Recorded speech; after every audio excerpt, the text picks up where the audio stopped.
धन्यवाद मान्यवर, आपने इस महत्वपूर्ण बिल पे मुझे अपनी बात कहने का मौका दिया। मान्यवर, मैं इस बिल के विरोध में अपनी बात कहने के लिए खड़ा हुआ हूं और उसकी सबसे बड़ी वजह यह है कि जब हम लोग राजनीति में आए तो हम लोगों ने प्रख्यात समाजवादी नेता डॉक्टर राम मनोहर लोहिया जी को पढ़ा, जिन्होंने नारा दिया, सोशलिस्टों ने बांधी गांठ, पिछड़े पावे 100 में 60।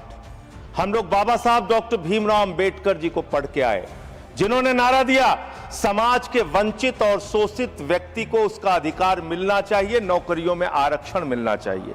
पिछले दिनों जब हम बात कर रहे थे कि हाई कोर्ट और सुप्रीम कोर्ट में जजों की संख्या कितनी दलित की है, कितने आदिवासी समाज से है, कितने पिछड़े वर्ग के लोगों की है, तो सरकार की ओर से उत्तर आया, मान्यवर आपके सामने उत्तर आया।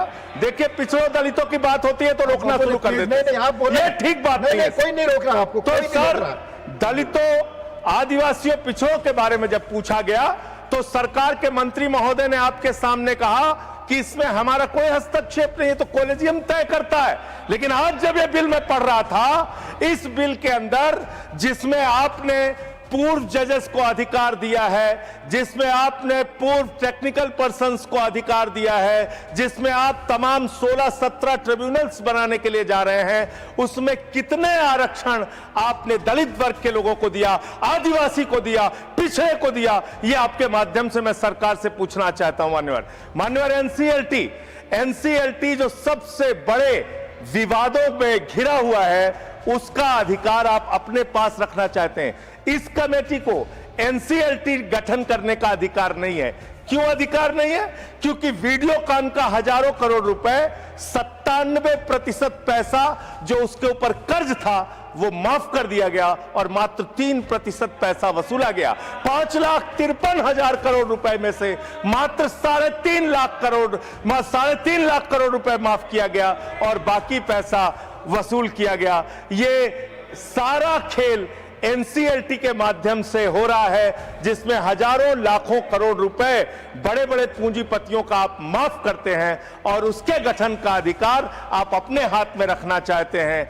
मान्यवर, मैं आपके माध्यम से ये बताना चाहता हूं सरकार को, मैं सूची पढ़ रहा था मान्यवर, सुप्रीम कोर्ट के अब तक के जितने जजेज हुए उनमें से 10.5 करोड़ की आबादी वाले आदिवासी समाज के मात्र एक जज सुप्रीम कोर्ट में हुए। मान्यवर, एक जज हुए।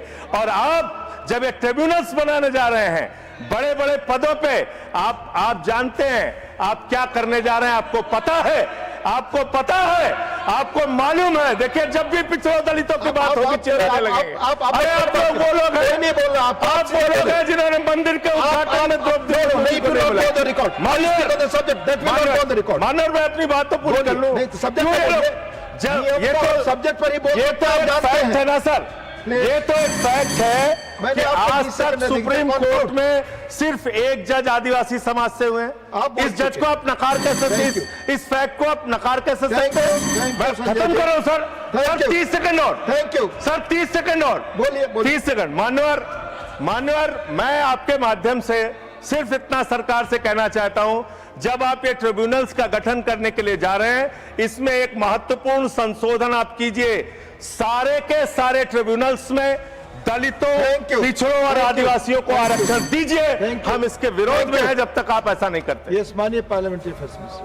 संजय सिंह जी ने जो कहा, बात बहुत गंभीर भी है और मैं ये नहीं कह रहा हूं कि वो गलत बात कह रहे हैं, वो जो बता रहे हैं वो सही बात है, लेकिन संदर्भ को क्लियर रखना जरूरी है क्योंकि ये बहुत महत्वपूर्ण विषय है और जुडिशरी से जुड़े हुए हैं।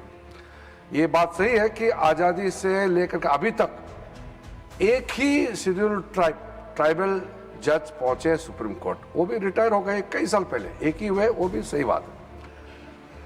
लेकिन नाम तो जब से कॉलेजियम बना है, जज किसको बनाना है नाम कॉलेजियम ही तय करता है, सरकार तय नहीं करते हैं, नंबर 1। और जब सरकार अपॉइंट करते थे 1992 से पहले, जब गवर्नमेंट अपने से नाम लेकर के अपने से अपॉइंट करते थे, उस समय तो कांग्रेस का ही सरकार था, तब किसी भी आदिवासी को जज नहीं बनाया। और मैं तो खुशकिस्मत से आज यहाँ खड़ा हूँ, आदरणीय प्रधानमंत्री जी का आशीर्वाद पहला ट्राइबल मिनिस्टर जो मैं लॉ मिनिस्टर बना इस देश का, पहला आदिवासी, और बाबा साहब अंबेडकर के बाद पहला बौद्ध भी हूं जो इस देश का कानून मंत्री बना है।